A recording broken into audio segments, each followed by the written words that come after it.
오늘 잠언 속에 들어있는 하나님의 지혜 그 중에서 7가지 죄악 그 중에서 시기 질투에 관해서 말씀을 제가 나눌 차례가 되어서 질투에 대해서 한번 묵상을 해봤습니다. 질투를 많이 하나 생각을 해봤는데 질투를 조금 하기는 하는 것 같더라고요. 누구나 질투를 하는데 어떤 사람을 질투하나 봤더니 나하고 가까운 사람에게 보통 질투를 많이 하더라고요. 나랑 처지가 좀 비슷한 사람 중에서 나보다 조금 잘났을 때 그게 좀 질투심이 많이 나고, 아예 잘난 사람은 건들지도 않아요. 저 뭐 대통령이 되든 말든 뭐 회장이 돈을 많이 벌든 상관없어요. 그거는 질투가 안 나는데 친척, 아니면 엄마 친구 아들, 이런 사람들이 꼭 질투심을 유발하는 사람인 것 같습니다. 그래서 질투는 가까운 사람에게 난다. 특별히 사촌이 땅을 샀는데 부동산이 오르면 배가 아프겠죠. 부러운 마음은 누구나 다 가지고 있습니다. 사실 부러운 마음 자체가 나쁜 건 아닙니다. 부러워하는 것 때문에 또 좋은 성취를 이룰 수도 있거든요. 근데 그 부러움이 질투심이 되어지고 시기심이 되어지면은 오늘 읽은 본문처럼 자기 뼈가 썩는 그런 고통을 겪게 되고, 점점 더 그게 자라면 이제 죄가 되고 이제 그 사람에게 해를 가하게 되고 자기 자신도 망가뜨리게 되는 것이기 때문에 이 시기 질투는 커지기 전에 잘 다스려야 하는 것이 맞습니다. 예를 들어서 손흥민 선수가 한 달에 일주일에 버는 돈이 3억 4천만 원이래요. 주급이. 질투가 안 나죠. 잘하니까. 네. 근데 가까운 누가 나보다 월급 조금 더 받으면은 그 질투가 좀 납니다.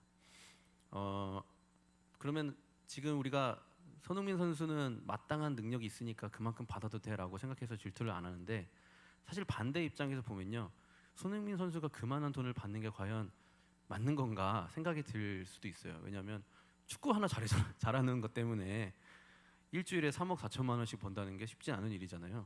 근데 지금 우리가 살고 있는 이 사회의 체계가 그렇게 되어 있기 때문에 우리가 그냥 인정하고 넘어가는 것이지, 사실은 엄밀히 따지면, 그렇죠?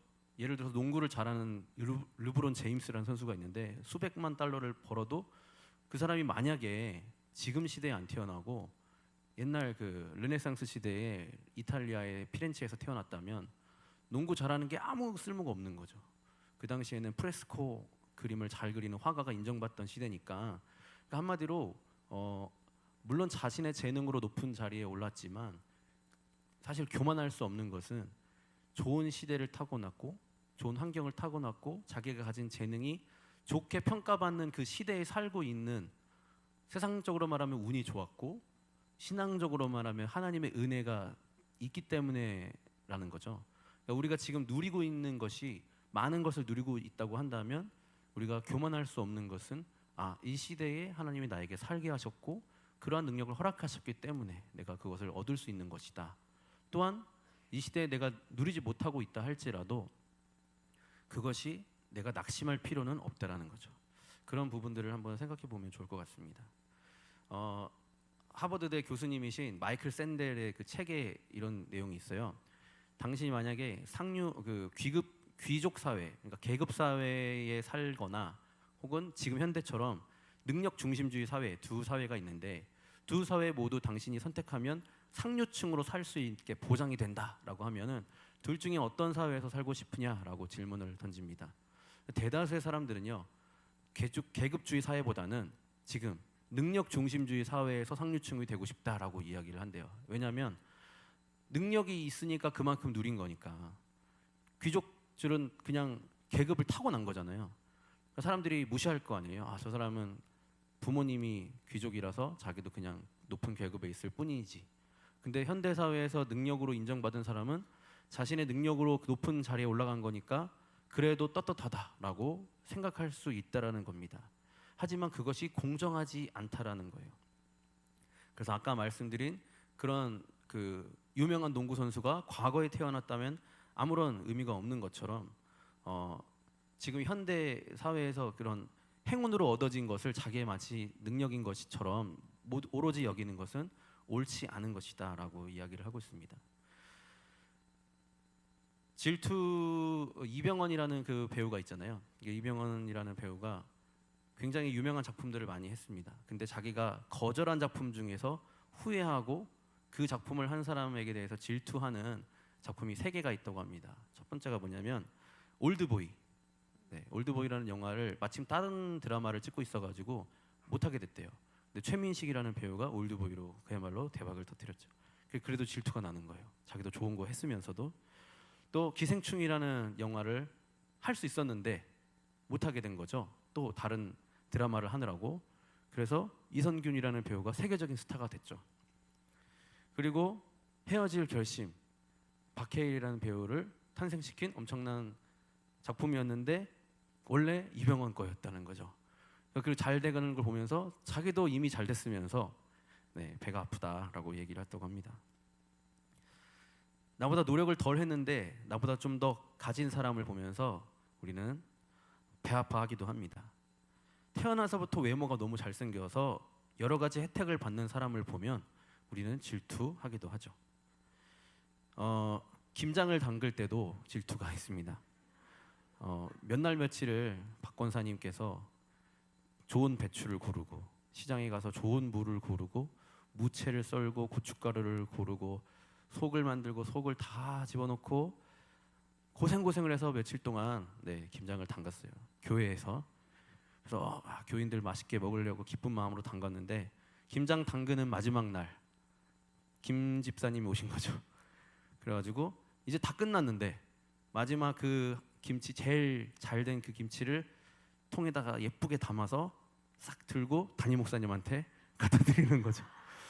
그래서 목사님 김치가 아주 맛있게 잘 됐어요. 이거 드세요. 그러니까 목사님은 영문도 모르니까 아이고 김 집사님 김장 담그시느라 너무너무 수고하셨고 김치가 너무 맛있겠네요. 고맙습니다라고 했어요. 그 뒤통수를 바라보는 박 권사님은 열받는 거죠. 지가 한 게 뭐 있다고. 네. 그래서 네, 질투와 이런 마음들은 네, 우리 주변에 가까이 있습니다. 아까 말씀드린 대로 친구 자녀는 공부를 잘하는데 우리 집에 와 보니까 놀고 있어. 공부에 관심이 없어. 우리 애는. 그럴 때 네, 질투가 납니다. 사실 사역자라고 해서 질투가 안 나지 않습니다. 나보다 사역 잘하는 사람이 나타나면요, 부럽기도 하고 때로는 질투도 납니다. 신학교 1학년에 들어갔는데 지금 교회에서 저만 사역 잘하는 줄 알았더니 찬양인도 그렇게 잘하는 사람도 많고 설교 너무너무 잘하고 그래서 설교 잘하는 저 친구는 분명 인격이 더러울 거야. 그런데 얘기해 보니까 인격 너무 착한 거예요. 흠잡을 데가 없는 거예요. 그래서 세상에는 정말 좋은 사역자들이 많구나라고 생각을 했습니다. 우리 모두가 어느 분야에 있든지 간에 네, 비슷한 처지에 있는 사람들이 나보다 좀 낫게 느껴지면은 질투가 나는 건 사실입니다. 네, 이런 질투가 나쁜 것만은 아닌 게 어느 정도 이 경쟁 의식 이런 질투가 있으면 또 어느 정도는 좀 성장의 밑거름이 될 수 있거든요. 그 전도서 4장 4절이 원래는 원래 써져 있는 버전 말고 세 번역의 버전에 보면요 이렇게 써져 있어요. 온갖 노력과 성취는 바로 사람끼리 갖는 경쟁심에서 비롯되는 것이다. 그러니까 노력과 성취가 경쟁심에서 이루어진다라는 거죠. 경쟁심이 있었을 때 예를 들어서 삼성과 애플이 선의의 경쟁을 통해서 점점 기술이 이제 많이 발전했잖아요. 만약에 혼자 독점을 했으면은 경쟁자가 없었으면은 아마 오히려 지금까지 이런 기술이 발전하지 않았을 수도 있다라는 거죠. 그래서 어느 정도는 필요하다라는 거죠. 그런데 이것이 질투심과 시기심으로 발전했을 때는 문제가 생긴다는 겁니다. 이 마음속의 뿌리 속에 이 질투심이 있는 사람은요. 예를 들어서 내 후배가 들어왔는데 우리 직장에 들어왔는데 나보다 능력이 좋으면 이 사람이 내 자리를 뺏을까 봐 두려운 거죠. 그래서 질투가 나고 나보다 능력이 없으면 이 사람 때문에 내가 더 힘들어지고 오히려 이 사람을 무시하게 되는 그런 계속 어떤 상황이든지 안 좋은 결과가 나올 수밖에 없습니다. 반대로 긍정적으로 생각하는 사람, 질투심이 없는 사람에게는요. 나보다 능력 있는 사람이 오면 함께 협력해서 우리 회사가 발전하고 나도 그 사람을 통해서 배울 것이 있겠구나라고 생각할 수 있고 나보다 못한 사람이 오면 내가 저 사람을 도와줄 수 있고 저 사람이 나를 더 존경할 수 있겠구나라고 생각할 수 있다라는 거죠. 10계명의 10번째 계명은 내 이웃의 집을 탐내지 말라입니다. 그리고 그의 아내, 남종, 그의 여종, 그의 소나 낙이나 내 이웃의 소유도 탐내지 말라고 합니다. 이 탐내는 것이 시작되면 이것으로부터 죄악이 시작되기 때문이죠. 그리고 누가복음에도 탐심을 물리치라고 되어 있습니다. 사람의 생명이 소유가 넉넉한 데 있지 아니하리라라고 말씀하셨습니다. 그래서 이 질투심은 어쩔 수 없이 생겨나는데 어떻게 하면 이 질투심을 잘 다스릴까를 고민해봤습니다. 그래서 저는 두 가지로 생각해봤는데요. 어떤 스님이 이렇게 얘기하더라고요. 제가 스님은 어떻게 질투를 다스릴까? 스님도 질투하더라고요. 교회가 잘 될 때 질투는 안 돼요. 네, 진짜 스님이 그렇게 얘기하시더라고요. 그 시기 질투는 자연스러운 것이고, 그 스님이 말씀하시기를 질투심이 안 생기는 것은 부처님밖에 없다라고 얘기하시더라고요. 근데 제 생각엔 부처님도 좀 질투를 하실 것 같아요. 예수님이 좀 잘 나가시니까. 네. 그 어떤 목사님은 이렇게 말씀하셨습니다. 질투에 너무 몰입하게 될 때 잠시 눈을 돌려라.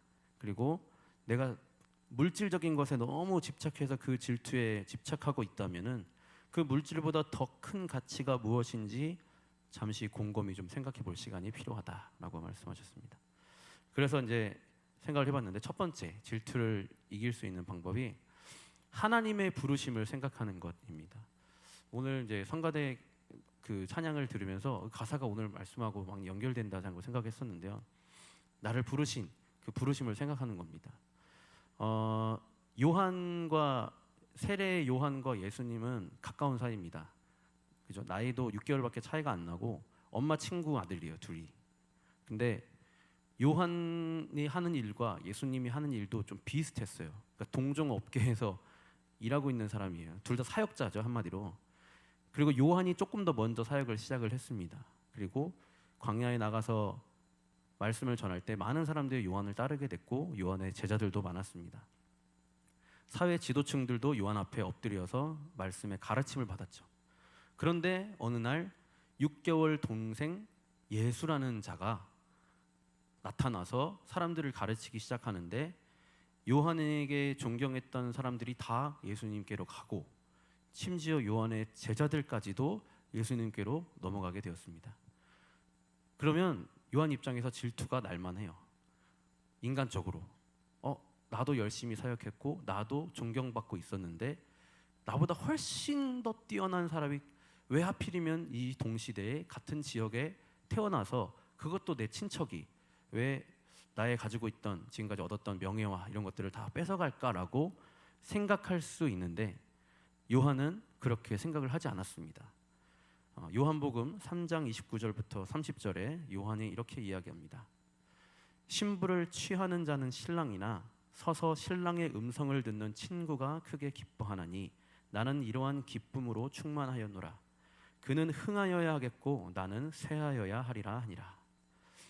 그러니까 요한은 신랑이 장가를 가면 예쁜 신부를 만나는 것은 신랑밖에 없어요. 그런데 신랑 친구들이 진심으로 그 신랑의 기쁨을 바라보면서 기뻐해 준다는 거죠. 그 좋은 친구 중에 하나가 바로 나다라고 이야기하는 겁니다. 내가 직접 신부를 취하는 즐거움은 없지만 내 친구가 기뻐하는 모습을 보면서 나도 기뻐한다. 그리고 나서 한다는 말이 그는 흥하여야 하겠고 나는 쇠하여야 하리라. 요한은요, 자기가 어떠한 부르심으로 이 땅 가운데 살고 있는지를 정확히 알고 있었기 때문에 질투심이 나지 않았던 겁니다. 예수님과 나를 1대1로 비교한 것이 아니라 나는 내 할 일을 했고 예수님은 예수의 할 일을 하고 있는 거예요. 각자 할 일을 잘하고 있는데 질투가 날 이유가 없는 거죠. 하나님이 나에게 이런 일을 하라고 하셨는데 난 그 일을 잘 했어요. 그러면 거기서 끝나는 거죠. 근데 나보다 더 큰 일을 하고 있는 사람을 보면서 질투를 느낀다는 것은 하나님과의 관계에서 전혀 상관없는 일이라는 겁니다. 마태복음 3장 3절부터 4절에 요한이 어떤 일을 하게 되는지 나와 있습니다. 그는 선지자 이사야를 통하여 말씀하신 자라. 일렀으되 광야에 외치는 자의 소리가 있어 이르되 너희는 주의 길을 준비하라. 그가 오실 길을 곧게 하라 하였느니라. 이 요한은 낙타털 옷을 입고 허리에 가죽띠를 띠고 음식은 메뚜기와 석청이었더라. 그러니까 요한은 예수님이 오실 길을 예비하는 하나님의 부르심을 받은 자였고 자기 자신도 그걸 정확하게 알고 있었습니다. 그래서 그 일을 잘 완수하고 나니까 예수님이 딱 나타나셔서 이제 인수인계가 잘 된 거예요. 그 모습을 보니까 너무 기쁜 거죠. 내 할 일을 다 했다. 무엇을 바라볼 때? 하나님께서 나를 부르신 부르심을 바라볼 때. 그래서 하나님께서 나를 부르신 부르심이 어떠한 자리인가, 그것을 먼저 아는 게 우선인 것 같아요. 하나님께서 나에게 좀 낮은 자로 부르셨다면 내가 낮은 자로 살아도 나는 잘 살았다 생각할 수 있다는 겁니다. 하나님께서 나에게 높은 자리에 있기를 원하셔서 그렇게 부르셨다면 그 자리에 있는 것이 나의 부르심이니까 그 또한 잘 사는 삶이 되는 거죠. 어떤 사람은 잘 되는 사람을 부러워하지만 평생 자기 소유 하나도 없이 복음만 전하다가 죽임을 당한 선교사들의 삶을 질투하거나 부러워하는 사람들은 많지 않습니다. 근데 또 반대로 이 다윗과 사울은 좀 다른 부분이죠. 다윗은 만만이요, 사울은 천천히라고 하니까 사울은 질투심이 생겼죠, 다윗에게. 사울의 부르심은 이스라엘의 초대 왕으로서 이스라엘을 잘 다스리다가 또 다음 훌륭한 왕에게 잘 넘겨주고 끝나는 그런 부르심을 받은 자인데, 본인의 부르심을 생각하지 않고 다윗이 더 자기보다 뛰어나다는 그 사실에 꽂혀서 거기에 질투심이 생겨서 다윗을 죽이려고 했던 거죠. 그래서 나보다 좀 더 나은 삶을 사는 다른 사람을 우리가 바라보는 그런 시선이 아니라 하나님이 나에게 어떠한 삶을 살기를 원하시는지, 어떻게 나를 무엇으로 부르셨는지를 생각해 볼 필요가 있습니다. 그 내용이 이제 고린도전서 7장 하반절에 나오는데요. 종으로 부르신 자는 종으로서 잘 살기를 원한다. 자유자로 부르셨으면 자유인으로 잘 살아라. 할례자로 부르셨으면 할례자로 살고, 아내 없는 자로 부르셨어도 아내 없는 자로 잘 살아가고, 부자로 부르셨으면 부자로 살고, 청빈한 자로 부르셨으면 가난하지만 청빈한 자로 잘 살아야 된다. 미남으로 부르셨으면 미남으로, 미녀로 부르셨으면 미녀로 잘 살아가라는 거죠. 나를 무엇으로 부르셨는지보다 더 중요한 것은 하나님이 부르신 자리에 내가 하나님과 지금 함께 걸어가고 있는가가 훨씬 더 중요하다는 겁니다. 고린도전서 7장 24절의 말씀입니다. 형제들아, 너희는 각각 부르심을 받은 그대로 하나님과 함께 거하라. 하나님께서 우리를 부르시는 그 부르심 받은 그대로 하나님과 함께 거하는 것이 제일 중요하다라는 말씀입니다. 그래서 우리의 삶에서 내가 지금 어떤 지위에 있고 어떤 자리에 있는지에 대한 다른 사람과의 비교를 멈추고, 하나님이 나에게 왜 이렇게 살게 하셨을까, 왜 이 자리에 있게 하셨을까를 생각한다면, 하나님 낮은 자리에서 겸손히 낮은 자를 돌아보며 살게 하셨구나, 이것이 나의 부르심이구나 라고 생각하는 것이 훨씬 더 중요하다라는 거죠. 어떤 분들은 저에게 왜 목사 안수를 안 받냐 이렇게 물어보시는데, 지금 현재 저의 부르심은 전도사입니다. 네, 그래서 저는 전도사 하는 게 너무 좋거든요. 만약에 제가 목사 안수를 받으면요, 제가 있고 싶은 교회 반월중앙교회 오래 있기가 쉽지 않습니다. 네, 그래서 저한테 목사 안수 받으시라고 하는 분들은 빨리 나가라고 하는 이야기로 듣겠습니다. 네, 그래서 부르심대로 살아가는 것이, 사실 저도 그래요. 친척들과 만나면 목사 됐어? 이렇게 물어봐요.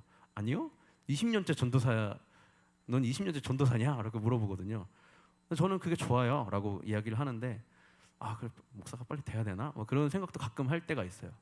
결혼을 오랫동안 안 했더니 결혼 안 한다고 그렇게 뭐라고 하시더라고요. 그래서 결혼했더니 또 애기 왜 안 나냐고 네, 물어보시는데, 부르심대로 잘 살려고 합니다. 네. 질투를 이기는 방법 두 번째는요, 천국의 소망을 바라보는 것입니다.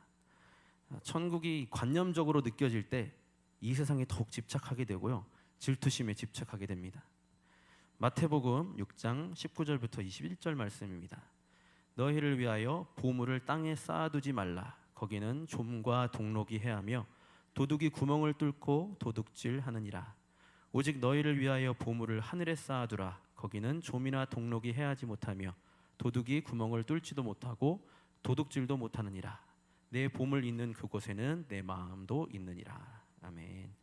천국의 소망이 확실할 때, 관념적으로가 아니라 정말로 확실할 때, 내가 하나님의 부르심대로 잘 살고 있다면 소망이 점점 더 커지는 거죠.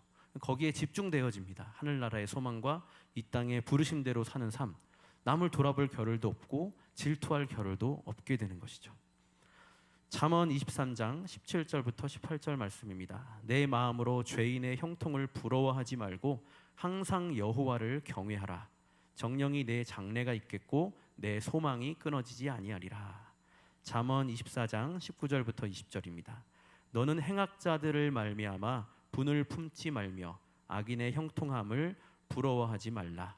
대저 행악자는 장래가 없겠고 악인의 등불은 꺼지리라. 아멘. 하나님의 부르심대로 잘 살아가고 있다면 우리에게 장래가 있고 우리의 소망이 끊어지지 아니함을 믿습니다. 하지만 남들이 부러워하는 삶을 살기 위해서 하나님의 부르심은 뒤로 하고 나의 부르심과 다른 세상적인 것들을 누리는 그 길을 선택하여 가고 있다면 그것이 바로 악인의 형통함입니다. 그 사람들은 장래가 없고 결국 그 등불은 꺼지게 될 것이라고 말씀하고 있는 것입니다. 그래서 물론 하나님께서 부자로 부르심을 주셨으면 좋겠죠. 그죠? 어떤 성경에 나오는 사람들 중에서도 부자로 부르신 사람들이 있잖아요. 그런 사람들처럼 우리가 나눠주고 그런 사명을 가지고 살았으면 좋겠지만 모든 사람이 다 그런 사명을 가진 것은 아닙니다. 선한 마음과 나누는 그런 넉넉한 마음을 가진 자에게 또 하나님이 선택한 합당한 자에게 그러한 삶을 주시는 것이고 또 어떠한 사람에게는 가난하지만 감사하며 살아가고 나보다 더 가난하고 어려운 사람들의 마음을 좀 더 이해하는 그런 삶을 주시는 삶도 있습니다. 하나님께서 나에게 어떠한 삶을 주셨던 간에 그것은 하나님의 선하시고 완전하신 계획 아래 있다는 것을 우리가 믿어야 합니다. 그래서 그대로 나를 부르신 그대로 살아가는 것이 중요하다는 겁니다. 그리고 하나님이 공의로우신 심판자임을 우리가 믿는다면 죄인의 형통을 부러워할 이유가 없습니다. 모든 것은 다 옳은 곳으로 돌아가고 모든 것 하나님께서 부르신 대로 합당하게 산 자에게는 영원한 소망을 우리에게 주실 것이기 때문이죠. 마지막으로 예수님은 모든 것을 다 누릴 수 있는 자격을 가지신 하나님이심에도 불구하고 그 누림을 누리지 않은 것이 아니라 잠시 보류하셨습니다. 그러니까 그것을 포기하신 것이 아니라 잠시 뒤로 밀어놓고 오늘 부르신 사명을 감당하셨던 거죠. 히브리서 12장 2절입니다. 믿음의 주요 또 온전하게 하시는 이인 예수를 바라보자. 그는 그 앞에 있는 기쁨을 위하여 십자가를 참으사 부끄러움을 개의치 아니하시더니 하나님 보좌 우편에 앉으셨느니라. 아멘. 앞에 있는 기쁨을 위해서 오늘 하나님의 부르심 그 십자가를 감당하셨던 거죠. 그리고 예수님은 영원한 나라에서 왕으로서 누릴 수 있는 영원한 명예와 부를 이제 누리실 시간이 된 것이죠. 그래서 우리도 현재라는 시간에는 우리가 하나님의 부르심대로 사명을 감당하고 그 사명이 십자가면 십자가로 감당하고 그 사명이 다른 것이면 다른 것으로 감당하다가 우리가 진짜로 누릴 그 시간이 되었을 때 그때 하나님의 은혜 가운데 누리는 것이 우리가 살아가는 온전한 삶인 줄 믿습니다. 그래서 우리 안에 질투심이 몰려올 때 하나님의 부르심, 하나님 나에게 이렇게 살게 하셨어. 이 삶이 맞는 삶이라고 여겨지신다면은 그것에 집중하고 거기서 선한 삶을 살기로 결단하는 우리가 되기를 간절히 소망합니다. 네, 기도하겠습니다. 하나님 아버지, 우리 중 누구도 좋은 것을 마땅히 누릴 자격이 없는 죄인들입니다. 모두 주님의 부르심에 따라 은혜로 우리에게 맡기신 것들임을 알고 겸손히 감사하며 그것들을 부르심이 합당하게 누리며 사용하게 하여 주시옵소서. 질투하는 자가 되지 않게 하시고 질투받는 교만한 자도 되지 않게 하여 주시옵소서. 우리를 어디로 부르셨든지 감사하며 만족하게 하시고 부르심에 합당하게 살았을 때 우리에게 주실 영광을 믿음으로 바라보게 하여 주시옵소서. 예수님의 이름으로 기도하옵나이다. 아멘.